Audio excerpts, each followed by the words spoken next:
Welcome to the Self-Awareness and Self-Compassion Podcast, formerly known as the Full Spectrum Feeling Podcast. I'm your host, Blaise Schwaller, life coach, mom, and former tattoo artist.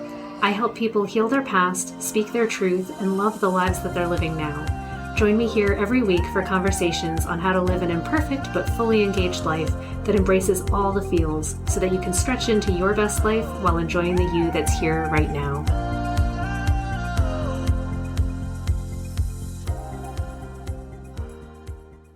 Hey, this is Blaise, and welcome back to Full Spectrum Feeling. This week, I am feeling a bit raw, and I think many of us in America are. We've had so much bullshit, so much crap, so much violence. And I'm angry because I feel like it's coming down to people feeling like we have to individually protect ourselves, that we have to individually take action, that it's somehow our burden, our responsibility, and our fault, and that they just keep passing responsibility around. Like the people that we hire to take care of us aren't able to do it because we just can't actually control the things that we've created in the way that we live. That's the actual truth of what I see, is that we've created a problem that's gotten bigger and bigger and bigger. And rather than just saying, you know what, we're not as a society able to handle this level of having weapons. As a society, maybe we shouldn't have all this stuff. We just like to point fingers and blame and say, but if we didn't have it, we wouldn't be able to protect ourselves. And we're completely unwilling and unable to see the plain facts in front of us, is that we're not actually protecting ourselves. We're killing each other. We're fucking killing each other. And it's disgusting, and it's so sad, and it's so frustrating. And I hate that there's not a place in American society at this point where someone hasn't been gunned down and murdered. Like in the last 20 years, so schools,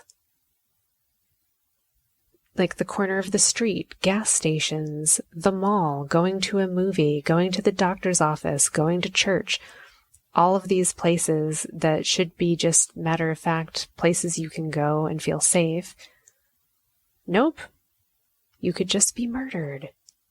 But there's no recourse for you because they'll just tell you, you know what, we just need to arm more people and that will protect the problem. I said, no, that just makes more people that have trigger happy fingers and probably don't know how to do that anyway, and might not even. We just had another freaking school tragedy, and we even call it that, like, oh, it's such a tragedy. I'm like, ugh, it's disgusting, and it's not okay. And it doesn't even matter.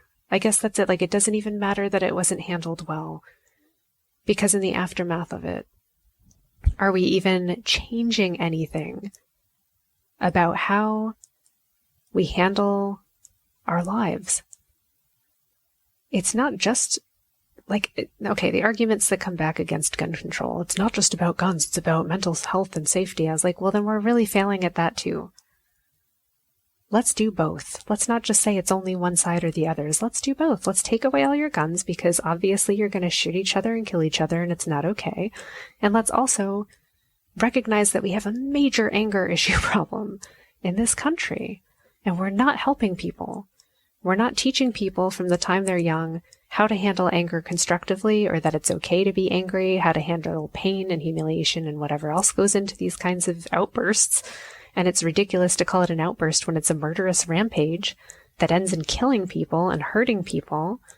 And you know what? If we need to talk about it in terms of money, then if that's the only way that Americans will actually hear is capitalist stuff, it costs us a lot of fucking money to have people running around murdering people all the time. Let's talk about that and how much fucking money it costs, because maybe that will finally get through to you, you fucks.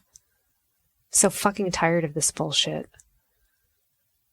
I don't like that I have a daughter that I send to school, to fucking kindergarten, and I had to buy her a fucking bulletproof backpack. You fucking fucks. How do we live in a society where that is true? How is that true? And then we're like, oh, we probably shouldn't do that anymore. That's not really helpful. I'm like, no, fuck. No wonder it's not helpful.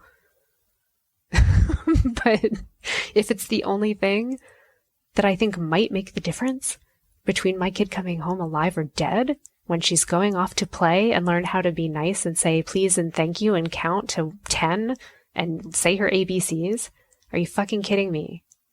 But this is reality. There are children dying. The statistic that I read just this week is that now our children in America are more likely to die of a gunshot wound than to die in a car accident. Oh my fucking God. And how can that just be read and people go, okay, and move on? Where is the outrage and where is the action? What the fucking fuck? I can't believe that, 20 something years past Columbine, right? We've done basically nothing. We talk about expanding background checks and then there's always pushback. And people are like, oh, well, if there's too much of a pushback, we wouldn't be able to have our guns. We really need that militia. Yeah, the militia that we've created is a bunch of angry assholes who don't know how to control their temper, who don't know how to communicate, who get angry enough and frustrated enough about whatever, and they have no other fucking outlet because, yes, let's face it, this American, mental health system is just bullshit. Yes, this is how they handle things, and they know it's wrong, and then often they kill themselves. Yay. What a wonderful goddamn society we live in. I hate this. I hate that I'm generally someone who wants to hold so much hope for people, for humanity. I can look and see the beauty in people and see how we want to connect. I see how most of us are reasonable people. I think even the people who go on these murderous rampages at some point in their life, they're just hurt people who need some fucking help and they're not getting it. And yet, allowing them to buy a weapon of murder and having that just be like, sure, you can go shopping for that. Your background check came up fine because you haven't been arrested yet for murder. That's not an okay system. Oh my God. How dumb are we? Really? We're not this stupid. This is willful ignorance. This is willful stupidity, and we're putting all of our lives on edge. Every person is stressed the fuck out right now. We're all stressed the fuck out. And you know what? Being worried that we're going to get murdered when we go to our doctor's appointment, when we go to the pharmacy, when we go to school, when we go to the library, when we go shopping for clothes, when we go to the grocery store to get some frickin' milk and bread, does not make us any less stressed out. It doesn't take away from the healthcare crisis. Let's not even talk about all the emergency room staff that need to try to save our fucking lives when we're full of bullet holes. No, let's talk about all the heart attacks and the hypertension and the anxiety and all the other shit that we have to treat because of shit like this. It's not separate. Stop pretending that guns aren't contributing to just the meltdown of our society on a massive goddamn scale. You're wrong. Fuck you. That's all I have to say this week. Goodbye. Thanks so much for joining me. If you enjoyed this podcast, please subscribe and share it with someone you love, and leave us a review. You can learn more and get some self-compassion tips and tricks by visiting coachwithblaze.com, where you can sign up to get my free booklet on overcoming anxiety, overwhelm, exhaustion, and burnout. I'm sending you so much appreciation and love, and I'll see you next time.